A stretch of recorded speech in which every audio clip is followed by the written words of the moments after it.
nañu 100 000 francs. combat bi waxuñu waxi xaalis Modou Mbaye dafa ndànk waxuñu waxi combat xaalis waxi xaalis waxaguñ ko de combat bi taxaw ban gis-gis nga ci am ndax taxaw nga ci combat bu ne présenté nga làmb ju ne mais làmb ji combat wu xale xaalis bu bari ci loolu ban gis-gis nga ci am.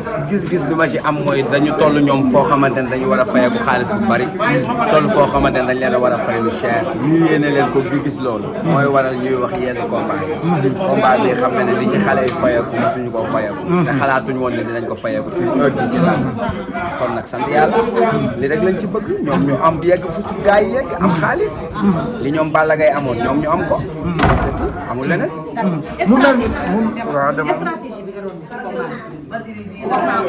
waaw stratégie de communication la rek waaw affaire bi moom mooy loolu. bala liis da ngay bëri nangam jub Modou Mbaye li nga bëggoon mooy liis jëm combat non parce que boobu millions yi ci dégg parce que boobu combat bi ñu ngi koy dox te ki koy dox woon na ma xamal ma ni ñu ngi dox te am na loo xamante ne ñun buñ ko ci waxee nit ñi dañuy jàpp ni combat bi pare na wala nangam ak loolu moo tax ñun il faut ñu am nuñ waxee léegi nag ñeneen ñi comprendre lu loolu ñoo amoon ñoo ci amoon yeneen réaction mais ñun yooyu du lu ñu ci tax a jóg lépp luñ ciy dégg rek garaawul mais li ci bëgg mooy xale yi muy liis muy Diop muy Pokola muy kum ci mën a doon nga am alal nga am xaalis loolu nag lañ leen ci mais combat la boo xamante ne liñ ci war a waxtaan wala liñ ci war a wax yaakaar naa ni bari na te fi ñu toll nii dama bëgg ñun ñëpp ñu booloo jaay làmb ji dafa war a raw Balla Gaye ak Modou Lo ñu njëkk ba waaw ci ñun mais cachet bi def ah de xaw ma nag ñaar la ñuy fay waaye li ma dégg baax na de mais doon nañ lu ëpp loolu war nañ leen a fay lu ëpp loolu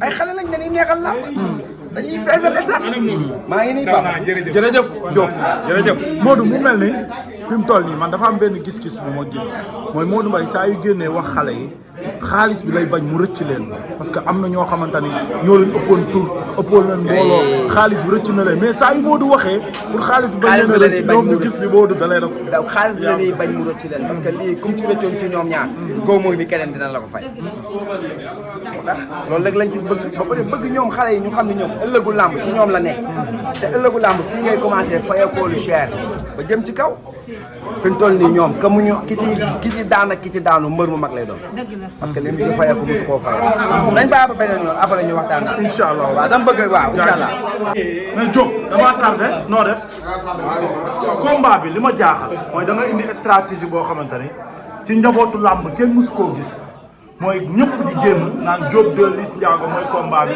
Liss Ndiago dafa ragal Diop 2 Liss Ndiago ñemewul Diop 2 nga ni pat sëruk sincèrement est-ce que loolu du conseil est-ce que bëggoo woon génn staff bi na la bul wax. non man mënoo wax sax man wax moom mënoo moom daanaka boo waxee rek sës naa waaw mais lii la ko yàlla dogalee combat bi taxaw na incha allah rabi herbe bi si kanam rek du yàgg incha allah. Ndiago bi nga xamante ni moo gën a capable ci adversaire moo mus a am ci làmb est-ce que mën nga ci moom dara. non yàlla baax na parce que herbe bi des na tey ñu ngi doog a signé tey après dinañ gën a waxtaan ci làmb bu soobee yàlla. yow yàlla baax na nga teg ci combat bi. waaw instant pour l'instant yàlla day mos a baax na ba abadan quoi mais pour l'instant yàlla baax na. non yow avance bi nga jël combat mbaboor bi nga xam ni jàmm gën Langsar ñëpp dañoo bëgg combat bi yàlla baax na. loolu ngay teg ci loxo. picc marsala yuuxu dàqu ma. picc. picc marsala yuuxu dàqu ma min naa coow. miin nga coow. waaw ay wax laa la wax nag min naa coow coow mënu ma def est-ce que mos ngaa bëre mbër mu am mbooloo comme kii Liss Ndiago mbër moo xamante ni day duy but ba but ñi nga mës a bëree ñëpp ci wàllu supporter da nga leen a noyé est-ce que kii mën nga ci moom dara. yàlla baax na te incha allah rabi li yàlla suñu borom moyen bu ko nangu incha allah rabi la woon fa woon rek soo yàlla. la woon fa woon mooy la. dañ daan def rek fecc mu neex duy mu neex mu bëre daan mu neex incha allah rabi. ñu ñaan yàlla képp koo xamante am na jàpp Diop dégg nga soppe Diop dégg nga. ñëw jàpp ci combat bi taxaw na suñu borom suñu rajo may na ma ñu ngi kontaan ci ñëpp nag. vraiment ci xeex wala bëre. non népp rek daan moom noo daanee baax na. combat bi nan la taxawee parce que combat bi ñi ko bëggoon yaakaar naa ni bari na. ñaari fan lañ ma woo ñaari fan la ma sama ménageur woo ni ma jubóo nga ak ñoom man leen kon baax na man loolu lañ ma sant loolu laa def. waaw. mais Diop est-ce que xam nga qualité yi nekk ci Liss Ndiago. non laa ma ci def na man ku ma bëri xam naa sa qualité. man école laa maanaam école lañ yor damay dem toog ci banc bi rek di jàngal ma dem laa mujj nekk ak na nga koy jàngee. commencé gu ma jàng nag moo xamagu ma quoi. te bëreegul mais ñoo toll noonu nag Liss Ndiago moo toll noonu Diop moo toll noonu. nit bëri na 10 ans 15 ans amul coow lii. nit bëri na 20 ans mosul fay ko 1 million. yàlla suturaale ñoom lépp. dañ koy sant yàlla. dégg naa li ngeen fayeeku ci combat bi. romb na 50 millions. sant yàlla alhamdulilah. sant yàlla alhamdulilah. léegi ma ñëw ci. parce que xaar nañ ko fi sonn nañ ko fi. dëgg la waaw macha allah léegi ma ñëw ci adversaire bi nga xamante ni moom nga war a dajal muy Liss Ndiago. Liss Ndiago am na suwaaw yeneen adversaire yu mu bëggoon yow mii tey bi la promoteur yi di woo di la wax combat bi gëmoon nga ni Liss Ndiago dina ma jël ndax gëmloo woon nañ la Liss Ndiago da laa ragal.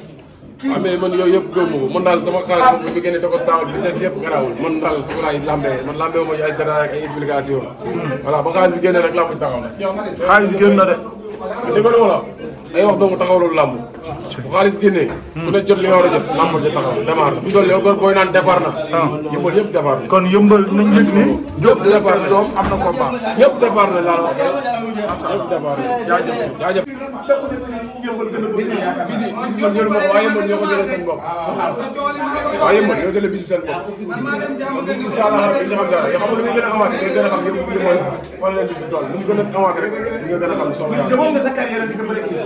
mais man sama bët ñi ma teg sama bët ci wàllum làmb xam ne dinaa bëri ñoom sax avec ma bopp te incha allah rabbi d'ici 1 an dinaa bëri ak ñoom sama yàlla yéen tamit. waaw 1 an laa la moom.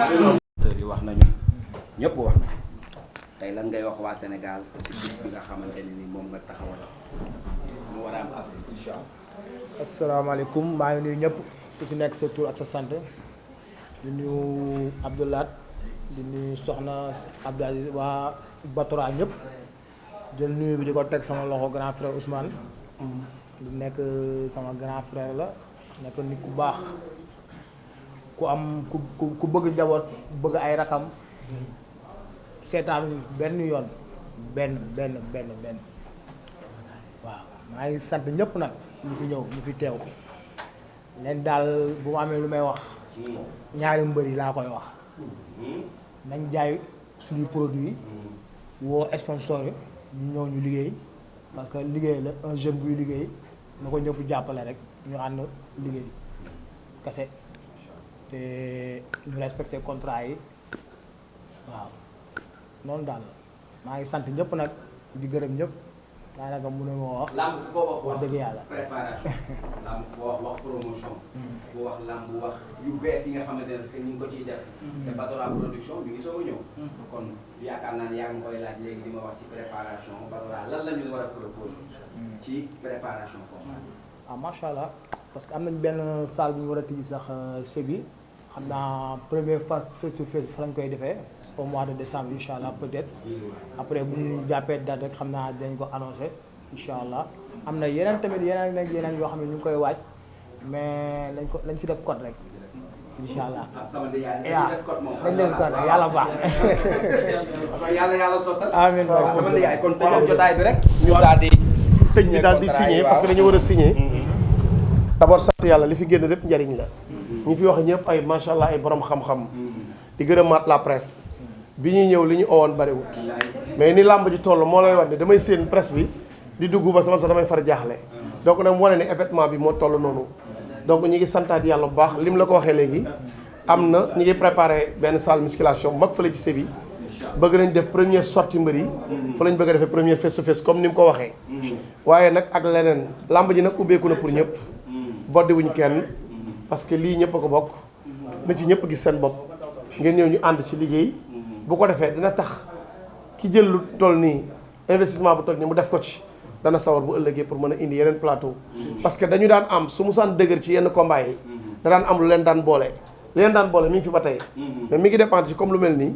te Ousmane objectif boobu la am. nee na seen i dara réeru ko mi ngi suivre làmb ji lu bare. te moom ay événement yi mag rek la bëgg. donc kon loolu lañ mën a wax donc ñu ngi sant yàlla Cheikh di ko encouragé. frère la jeune la soxna moom it comme ni ñu waxee rek mais ñaari mbër yi di kontaan ci ñoom Matar Ndiaye li mu wax dëgg la noonu lañ mel man ak moom ci dëggu rek la ñuy ànd moom it noonu la mel lu mu la wax ci mbërëm su mbër mi doon arrière ak lu mu mën a def bu xësee jël engagement signé contrat mbër mi ba mu doon dem Matar li mu signé ak yow da koy assumé te loolu moo war a doon jikkoy management yombul nit ki su xësee ba dénk la léppam loo signé moo ko signé loo wax moo ko wax te no waaye na ma Diop 2000 bokk na ci mbër yi ma gën a fonk comme ni ma ko waxee woon ci aada parce que nee na ma moom xale la mais kàddu la am lu mu la wax dëgg la ci moom. Louis Aline Gueye gis ngeen ko dañu am benn complicité ñoom ñaar bu ñun waa làmb jëpp gis nañ ko moom it duñ mën a wax rek dul sant ci yàlla kon Aline merci encore. gars yi daal jërëjëf ngeen may ñu def signature bi rek Matar nga ñëw nii signé ak Cheikh après su ko defee Aline signé ñu def benn photo ak mbër yi def benn photo de famille daal di yeewi nit ñi vraiment di woo nag amateurs yeeg ñëpp vraiment ñu wàcc ko. waaw donc Matar ñëwal noonu Matar kay la presse non non day kii rek Matar ay ca Cheikh deuxième page bi xaaral Matar ay ca Cheikh bismillah c'est bon Matar baax na mën nga toog